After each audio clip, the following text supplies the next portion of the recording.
कड़ी मेहनत से तैयार ये हरी भरी फसलें किसानों को आने वाली खुशहाली और समृद्धि का संदेश देती हैं। परंतु इन लहलहाती फसलों के बीच कुछ अनचाहे पौधे बिन बुलाए मेहमान की तरह पहुंच जाते हैं। अपने आप उगने वाले ये पौधे फसलों की पैदावार पर संकट के बादलों की तरह मंडराने लगते हैं। ये अनचाहे पौधे खरपतवार कहलाते हैं, जो किसानों की फसलों की खुराक, पानी और रोशनी चुराकर उपज को चौपट कर देते हैं। इनकी वजह से फसल की पैदावार और गुणवत्ता दोनों पर ही बुरा असर पड़ता है। इसके अलावा खरपतवार रोगों और कीड़ों को भी पनपाकर मुख्य फसल के लिए खतरा और बढ़ा देते हैं। आमतौर पर खरपतवारों से विभिन्न फसलों की उपज लगभग 33% कम हो जाती है, लेकिन कभी-कभी पूरी फसल भी बर्बाद हो जाती है। खरपतवारों पर नियंत्रण के उपाय न अपनाने से कृषि उत्पादन प्रभावित होता है, जिससे किसान को आर्थिक नुकसान झेलना पड़ता है। खरपतवार विभिन्न स्रोतों जैसे तालाब, झील एवं नहरों को भी प्रभावित करते हैं। फलस्वरूप वे अपना प्राकृतिक स्वरूप खो बैठती हैं। नहरों में जल प्रवाह अवरुद्ध हो जाता है और तालाब मछली पालन के योग्य नहीं रह जाते हैं। एक अनुमान के अनुसार खरपतवारों के कारण लगभग 20,000 करोड़ रुपए मूल्य की फसल बर्बाद होती है, जो विभिन्न कारणों से फसलों को होने वाले नुकसान का लगभग 1/3 है। खेत में अनेक आकार प्रकार की झाड़ या घास फसलों के अतिरिक्त दिखाई देती है, यही खरपतवार कहलाती है। ये 2 तरह के होते हैं, संकरी पत्ती और चौड़ी पत्ती वाले। खरीफ की फसलों में मकड़ा, सवा, दूब, कोदो, मोथा आदि सकरी पत्ती वाले प्रमुख खरपतवार हैं, जबकि कनकवा, पत्थरचटा, लहसवा, मकोय और लठजीरा का नाम चौड़ी पत्ती वाले खरपतवारों में शामिल है। रबी की फसलों में मंडूसी, जंगली जई, दूब, मोथा और प्याजी सकरी पत्ती वाले प्रमुख खरपतवार हैं, जबकि बथुआ, कृष्णनील, अंकरी, बनबटरी, हिरणखुरी, सेजी, कासनी, जंगली पालक आदि चौड़ी पत्ती वाले खरपतवारों में प्रमुख हैं। जलकुंभी, लैंटाना, कांस, गाजर घास, धतूरा और सत्यानाशी कुछ ऐसे खरपतवार हैं जो पिछले कुछ वर्षों से फसली एवं गैर फसलीय क्षेत्रों के लिए गंभीर समस्या बने हुए हैं। खरपतवारों के कुशल प्रबंधन के लिए सबसे पहले उनकी रोकथाम करना बहुत जरूरी है। आमतौर पर खेत में नए खरपतवार के बीज फसल के बीजों, गोबर की खाद या कृषि उपकरणों व यंत्रों के जरिए घुस जाते हैं। इसलिए हमेशा शुद्ध व प्रमाणित बीजों का ही उपयोग करें। खाद पूरी तरह सड़ी हो, कृषि यंत्र और उपकरण भी साफ सुथरे हों और पशुओं का चारा शुद्ध होना चाहिए। खेत की मेढ़ों, आसपास के रास्तों, नालियों तथा नहरों के किनारे खरपतवारों पर लगातार निगाह रखनी चाहिए और देखते ही इन्हें नष्ट कर देना चाहिए। नर्सरी से पौधे को निकालने के बाद खेत में रोपते समय भी खरपतवार का ध्यान जरूर रखें। खरपतवारों की रोकथाम के लिए कृषि क्रियाओं में किए गए सुधार प्रभावी सिद्ध हुए हैं। फसलों की ऐसी किस्में चुननी चाहिए जो खरपतवारों को पनपने न दें। फसलों की बुआई का समय, बुआई का तरीका, बुआई की दिशा, कतारों के बीच की दूरी तथा बीज दर में उचित समायोजन कर खरपतवारों की बढ़वार को नियंत्रित किया जा सकता है। उदाहरण के तौर पर धान की कतारों के बीच 15 सेंटीमीटर की दूरी रखने तथा 80 से 100 किलोग्राम प्रति हेक्टेयर बीज दर रखने से खरपतवार की बढ़वार पर प्रभावी अंकुश देखा गया है। गर्मियों में खेत को पड़ती रखने और बुआई के बाद सिंचाई एवं जल प्रबंध के उचित तरीके अपनाने से खरपतवारों पर अंकुश लगता है।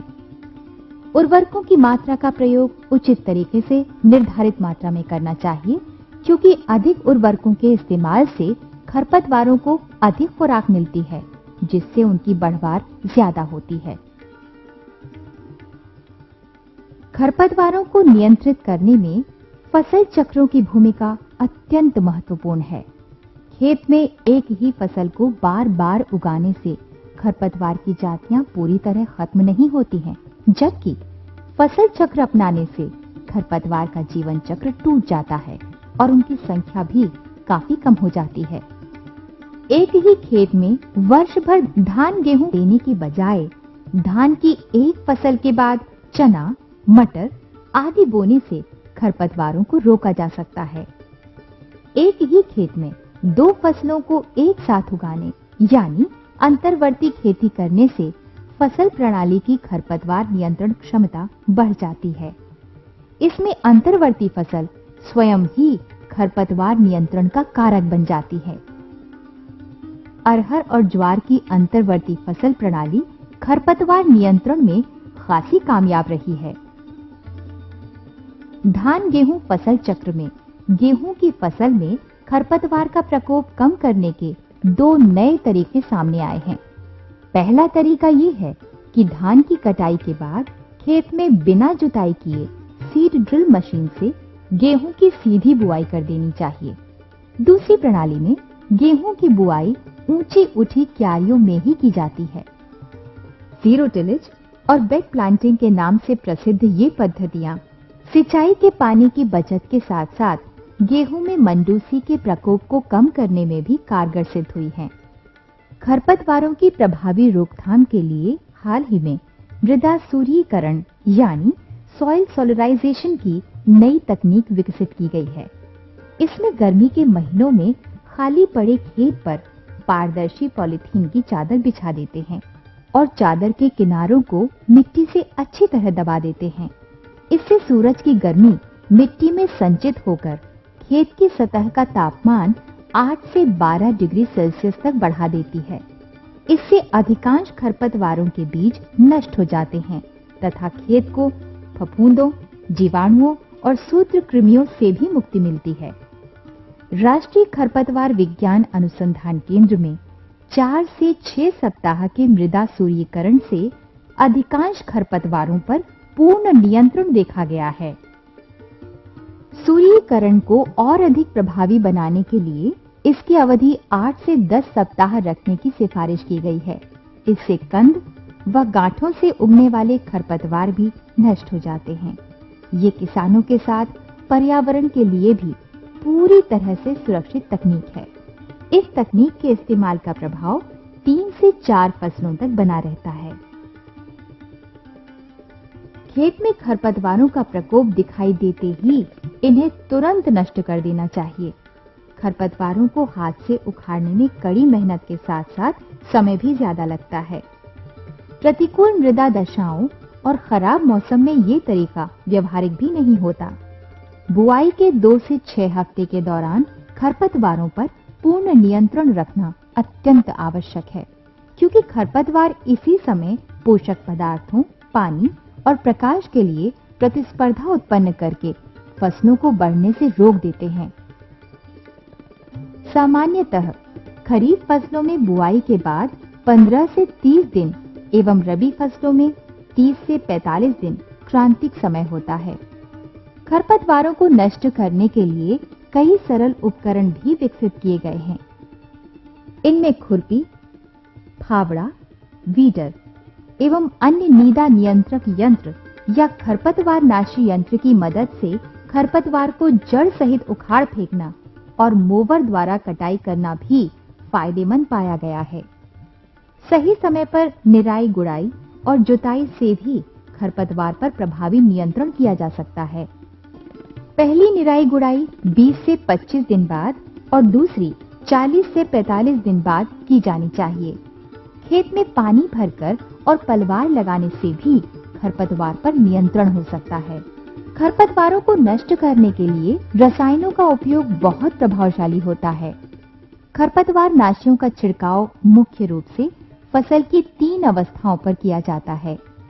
बुआई से पहले, बुआई के बाद परंतु अंकुरण से पहले और अंकुरण के बाद।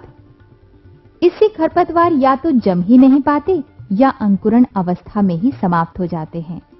खड़ी फसल में छिड़काव कुछ खास फसलों में करना पड़ता है, जैसे गन्ना और कपास में खरपतवार नाशियों के उपयोग से समय और मेहनत बचती है तथा समय पर खरपतवारों पर नियंत्रण हो जाता है।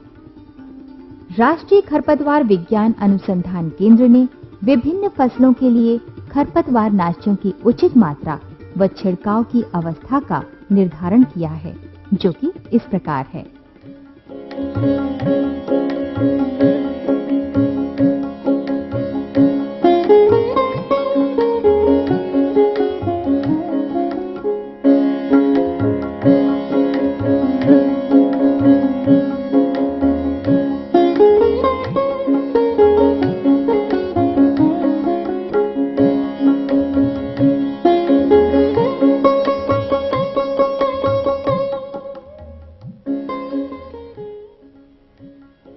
खरपतवार नाशी दवाइयों का अलग अलग फसलों में अलग अलग मात्रा में प्रयोग किया जाना चाहिए।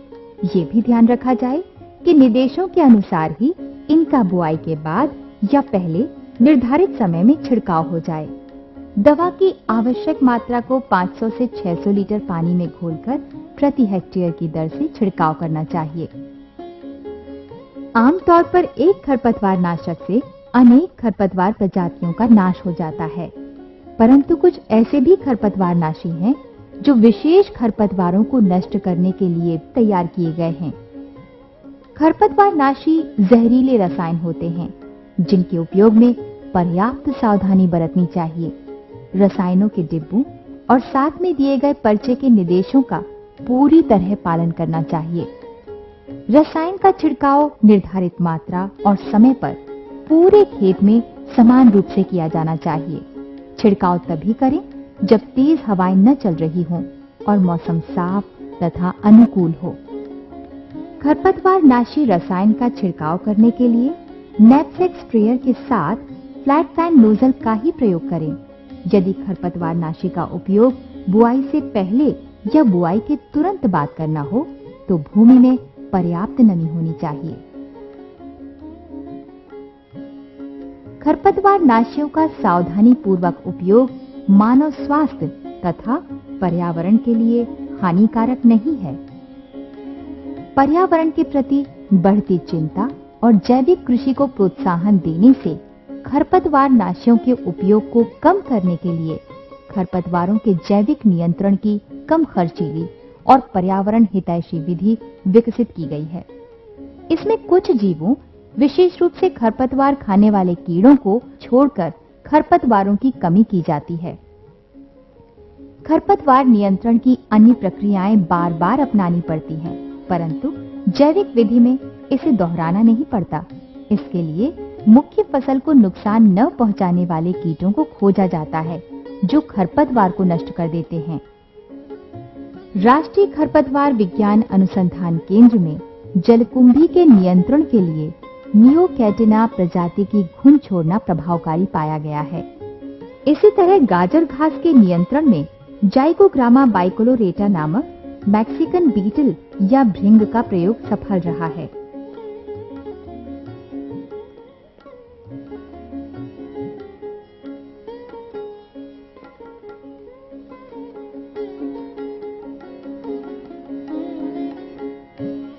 इन सफलताओं ने मुख्य फसलों के खरपतवारों के जैविक नियंत्रण हेतु प्रयोग को बढ़ावा दिया है, जिससे किसानों को जल्दी ही जैविक नियंत्रण की व्यवहारिक तकनीकें सुलभ होने लगेंगी।